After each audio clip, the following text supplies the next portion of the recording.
On ne fait pas d'omelette sans casser d'œufs. C'est un amateur d'omelette qui vous parle. Mais pour faire une omelette, on ne casse pas les œufs sur le front des membres de notre famille.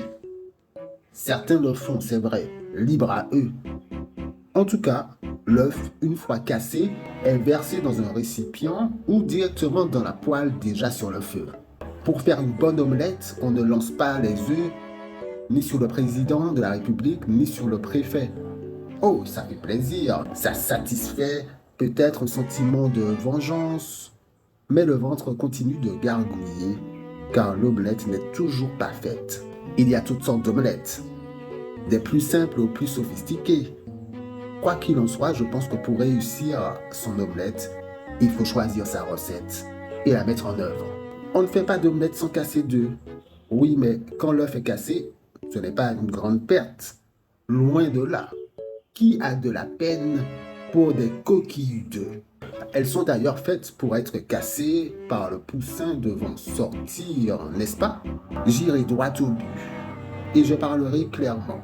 Peut-être en essayant de plus poser des questions pour espérer ne pas égratigner la susceptibilité de plusieurs. Nos barrages sont bien beaux, mais qui gêne-t-il vraiment? Est-ce qu'ils gênent les représentants de la grande distribution, millionnaires, voire milliardaires? Les entreprises brûlées, qui en pâtit le plus?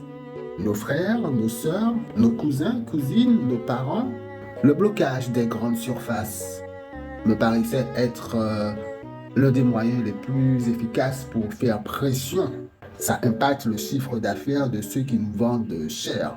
Mais comme quand ils ne seront plus bloqués, on va y retourner, ils pourront rattraper leur chiffre d'affaires perdu et le risque de chômage des nombreux salariés de la grande distribution.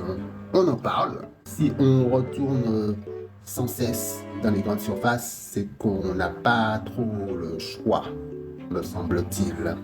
Qui va faire ses courses à 5 endroits différents, distants géographiquement? Une question importante. Jusqu'à maintenant, est-ce que le moindre ministre s'est déplacé aux Antilles? Est-ce que les prix ont baissé? Non. Un protocole d'accord a été signé sans le AirPrac, représentant d'au moins une partie du peuple.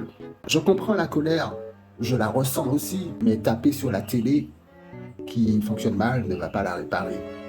Je ne sais pas quelle est la bonne stratégie pour faire comprendre à l'État français quelque chose qui paraît évident.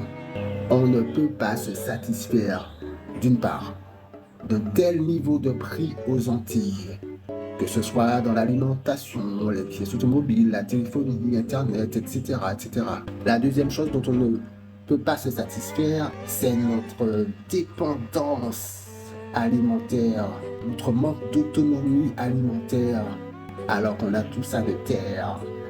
Mais je pense que toutes les forces vives devraient rassembler leurs idées et les bonnes idées qui seront vraiment efficaces. Et quand je dis toutes les forces vives, je pense aussi bien sûr au personnel politique qui jusqu'à maintenant, me semble-t-il, je prends toutes mes précautions, a brillé par son absence, pour la plupart.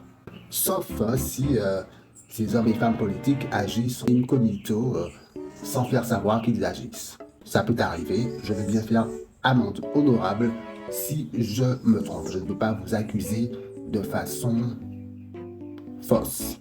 Voilà, c'est ce que je voulais dire. Je ne traite pas et je n'ai pas traité les militants qui bloquent et barrent de terroristes. Pas du tout.